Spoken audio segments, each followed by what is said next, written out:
Hari ini saya ingin membahas tentang Generalized Anxiety Disorder atau dalam bahasa Indonesia sering disebut sebagai gangguan kecemasan menyeluruh atau gangguan cemas menyeluruh.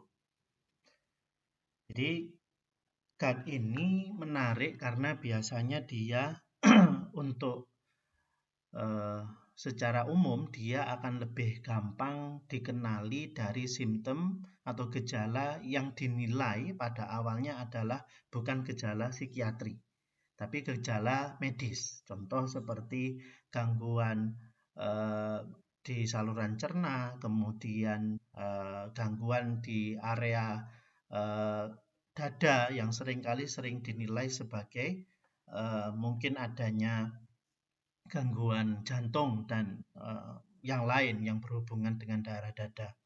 Tapi sebenarnya itu merupakan manifestasi dari Generalized Anxiety Disorder. Dan Generalized Anxiety Disorder ini juga berhubungan erat dengan gejala-gejala lain yang sering disebut psikosomatis. Jadi psikosomatis itu biasanya berhubungan erat dengan gangguan kecemasan. Nah, bagaimana kita melihat atau menilai suatu gangguan itu termasuk Generalized Anxiety Disorder atau bukan? Yang pertama, kita harus melihat level kecemasan dan kekhawatirannya itu seberapa. Apakah itu sangat mengganggu dan bertahan lama, gitu ya.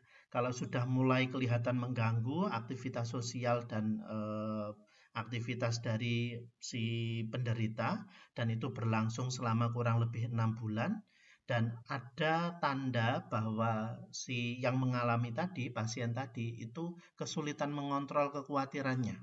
Jadi meskipun dihibur, meskipun dia dialihkan dengan hal-hal yang lain, itu sulit untuk dikontrol kekhawatirannya. Itu kita harus hati-hati, kita harus mulai menilai atau mulai menginfokan kepada pasien bahwa mungkin ada gangguan kecemasan yang sedang dia alami. Dan kemudian jangan lupa ada kehadiran dari minimal 3 dari gejala-gejala berikut, 6 gejala berikut. Yang pertama adalah restlessness, jadi kayak apa ya? Kayak sulit untuk beristirahat gitu ya, cemas terus kemudian kayak selalu ditekan terus gitu. Kemudian mudah fatigue, mudah gampang merasakan kelelahan. Dan kemudian yang ketiga adalah pikiran gampang seperti kosong dan mengalami kesulitan konsentrasi. Kemudian yang keempat adanya irritability atau gampang marah. Dan kemudian yang kelima adalah adanya gejala restrain atau gejala kekakuan otot. Mungkin di otot-otot daerah punggung, kemudian dekat-dekat leher, itu biasanya terjadi seperti itu. Kemudian yang paling kelihatan gejala lain yang paling kelihatan adalah adanya gangguan tidur. Biasanya sulit untuk tidur atau ketika tidur itu sulit untuk menjaga tidurnya, jadi gampang terbangun. Jadi selain excessive anxiety, jadi adanya kekhawatiran dan kecemasan yang berlebihan selama kurang lebih 6 bulan dan adanya kesulitan untuk mengontrol kekhawatiran yang ada, ditambah kemudian 3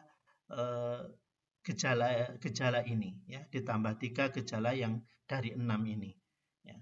Itu bisa kita masukkan atau bisa kita prediksi bahwa pasien tersebut mengalami Generalized Anxiety Disorder. Tentu untuk diagnosis yang paling ultimate atau diagnosis untuk tegaknya itu harus ditegakkan oleh psikiater yang memiliki izin atau lisensi. Nah, kemudian kriteria lainnya adalah biasanya kecemasan dan juga kekhawatirannya itu tidak ada hubungan dengan gejala atau kondisi lain. Ya, misalnya mungkin karena pasiennya itu mengalami bipolar, mungkin itu tidak ada hubungannya dengan bipolar.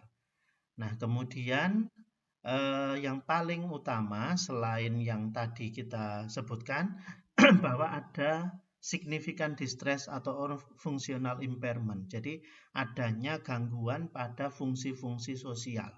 Jadi kalau sudah mulai tidak bisa bekerja, mulai keluarga itu sulit untuk menenangkan, dia kemudian melakukan tindakan-tindakan yang eh, sudah mengganggu aktivitas rutin kesehariannya, maka itu bisa dinilai sebagai suatu gejala dari GAD atau Generalized Anxiety Disorder. Dan gejala-gejala yang timbul itu bukan karena substansi atau bukan karena zat-zat lain. Mungkin seperti kokain, penggunaan steroid, itu pasiennya nggak pakai itu, nggak pakai kokain, nggak pakai steroid. Tapi tetap muncul kecemasan.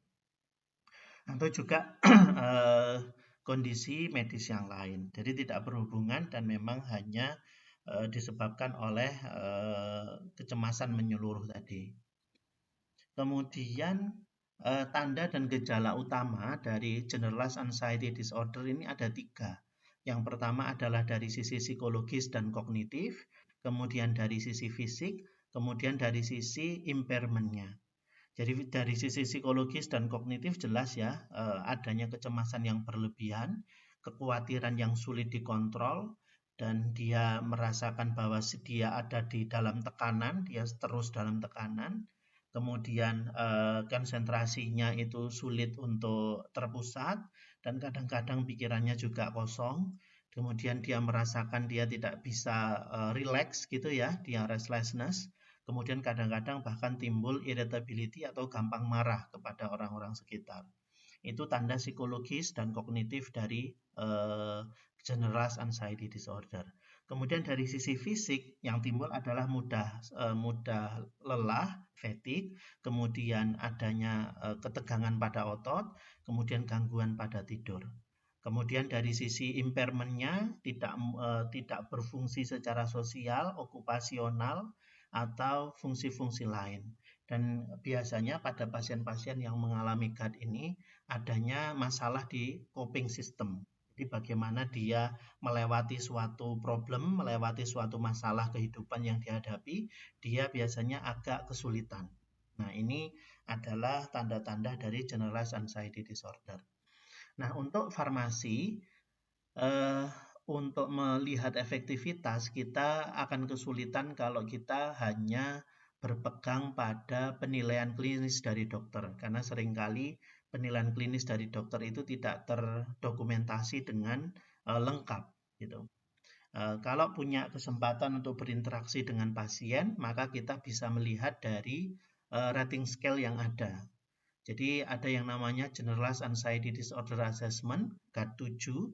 Ini adalah 7 pertanyaan yang bisa diberikan kepada pasien-pasien dengan kemungkinan gangguan kecemasan menyeluruh ini, dan ini bisa diisi sendiri oleh pasien dan rata-rata membutuhkan waktu hanya sekitar 5 menit. Nah, dan dari penilaian GAD-7 ini itu akan kelihatan kalau angka yang didapatkan adalah 5, maka bisa kita nilai bahwa kecemasan yang diderita oleh pasien itu mild atau masih ringan gitu ya. Kemudian kalau nilainya sudah 10 itu berarti sudah mulai moderate, kalau 15 itu adalah sudah parah ya. Nah, kalau misalnya pasien sudah menunjukkan nilainya itu 10 atau lebih, maka harus kita rujuk kepada dokter, maka harus ditangani kepada psikiater. Nah, ini adalah GAD-7 yang sudah ada versi Indonesianya. Jadi ada 7 pertanyaan. 7 pertanyaannya itu bernilai ya. Jadi kalau pasien menjawab tidak pernah, maka nilainya 0. Kalau pasien menjawab hampir setiap hari, maka nilainya 3. Nah, pertanyaan pertama, apakah pasien merasa gelisah, cemas, atau amat tegang? Nah, kalau dia menjawab hampir setiap hari, maka nilainya adalah 3. Apakah pasien tidak mampu menghentikan atau mengendalikan rasa khawatir? Nah, kalau dia hanya berlaku beberapa hari, nilainya 1.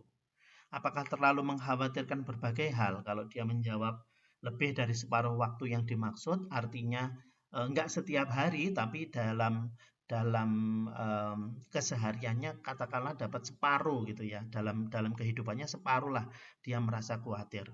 Kemudian sulit untuk bersantai, restlessness, kemudian sangat gelisah sehingga sulit untuk duduk diam, menjadi mudah jengkel atau lekas marah, irritability tadi, kemudian merasa takut seolah-olah sesuatu yang mengerikan mungkin terjadi. Jadi kayak dipojokkan, di key up gitu ya.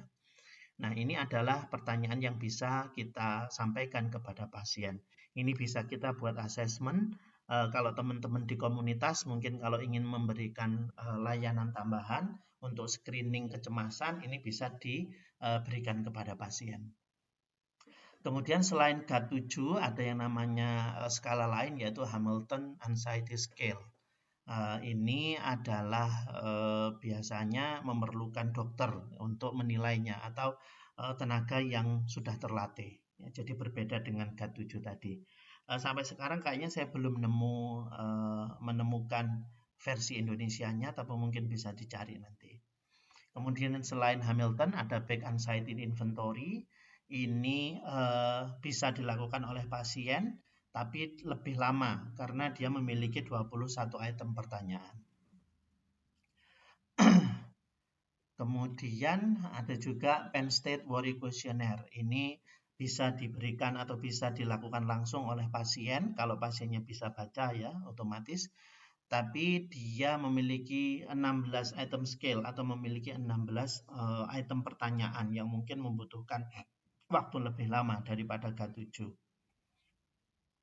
Nah, ini Zhang Self-Rated Anxiety Scale.